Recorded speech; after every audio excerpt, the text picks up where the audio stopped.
নমস্কার বন্ধুরা, বৈশাখী লাইফস্টাইলে আপনাদের স্বাগত। বন্ধুরা, আজ আমি আপনাদের 4 রকমের ফুলের বীজ সংগ্রহ করা দেখাবো। দেখুন বন্ধুরা, এই যে এটা হচ্ছে আমার একটা সুন্দর দোপাটি ফুলের গাছ। তাতে দেখুন কত সুন্দর বীজ হয়েছে। আগের বছর বর্ষার সময় যে গাছটা লাগিয়েছিলাম, সেই গাছটা সারা বর্ষা ফুল দিয়েছে এবং তার বীজ পড়ে হয়েছে এই গাছটা। আবারও সেই গাছে ফুল ফুটে শীতে আবারও বীজ এসেছে। এটা গরমের জন্য সংগ্রহ করে নিলাম। আর এখন সংগ্রহ করছি যে সালভিয়া।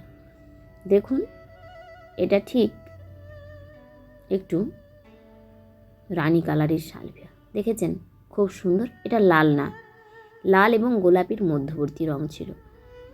এখনই সালভিয়ার বীজগুলোও সংগ্রহ করে নিচ্ছি।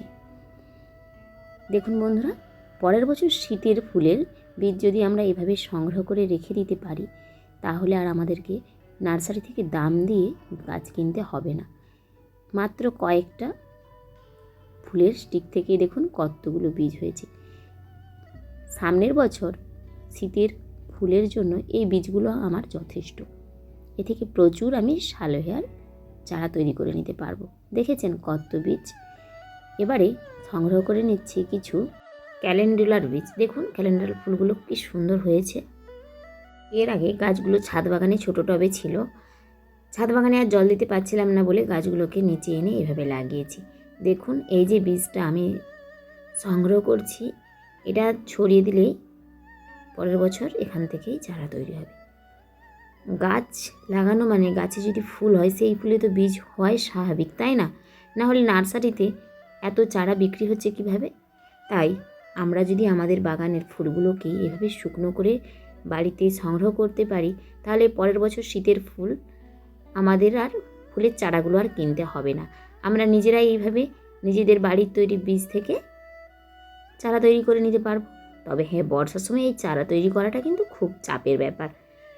এটাকে ছাওয়াযুক্ত জায়গায় রেখে চারাটা আমাদের তৈরি করতে হবে, না হলে বৃষ্টিতে পচে যাবে। আর এটা হচ্ছে কিছু অ্যান্থিরিনামের বীজ। এই দেখুন, এই যে গাছটা অনেকগুলোই কালার আমার কাছে ছিল এই ফুলের। নার্সারিতে একটা একটা চারার দাম 10 টাকা করে নেয়। দেখুন কতগুলো বীজ পেয়েছি। আশা করছি পরের বছর এ থেকে আমি প্রচুর চারা তৈরি করতে পারবো। তবে আমিও ঠিক জানি না যে এগুলো থেকে আমি সুন্দর সুন্দর চারা করতে পারবো কিনা, কিন্তু চেষ্টা তো করতে পারি। বলুন, দেখুন কতগুলো করে আমি বীজ সংগ্রহ করতে পেরেছি। আর এই দোপাটিটা তো আমি এমনিতেই ছড়িয়ে রেখে দিয়েই টবের মধ্যে ফেলে দিই, তাতেই হয়ে যায়। এভাবেই হচ্ছে আমার গাছগুলো। তাই দোপাটিটা নিয়ে বেশি চাপ নেই, ওটা হবেই আমি শিওর। কিন্তু শীতের ফুলের চারাগুলো পারবো কি না জানি না।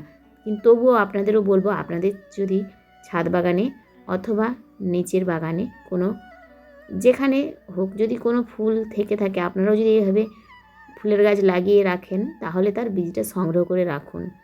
এতে করে আমরা অনেকগুলো চারা তৈরি করতে পারবো। এই দেখুন, এটা একটা ঠিক ছাই কালারের না, ঠিক ছাই কালার বলবো না, এটা ঠিক বাসন্তী কালারের একটা সালভিয়া ছিল। খুব সুন্দর রঙটা। এরও কিছু বীজ আমি সংগ্রহ করে নেব। এই যে এতগুলো করে বীজ পাচ্ছি আমি, এই বীজগুলো কি আমার যথেষ্ট না? আমি মাত্র একটা দুটো করে গাছ কিনে যদি আমি বাগান সাজাতে পারি, তাহলে এই এতগুলো করে বীজ পেলে আমি কত গাছ লাভ করতে পারবো। দেখুন, বলেছিলাম 4 রকমের বীজ সংগ্রহ করেছি, এই দেখুন 4টে। আজকের মতো আমার ভিডিওটি এখানেই শেষ করছি। আমার ভিডিওটি যদি আপনাদের ভালো লেগে থাকে, তাহলে আমাকে কমেন্ট করে অবশ্যই জানাবেন। আমার চ্যানেলটিকে সাবস্ক্রাইব করে আমার পাশে থাকবেন, ছোট্ট একটা লাইক করে দেবেন। আপনারা সবাই ভালো থাকবেন। ধন্যবাদ।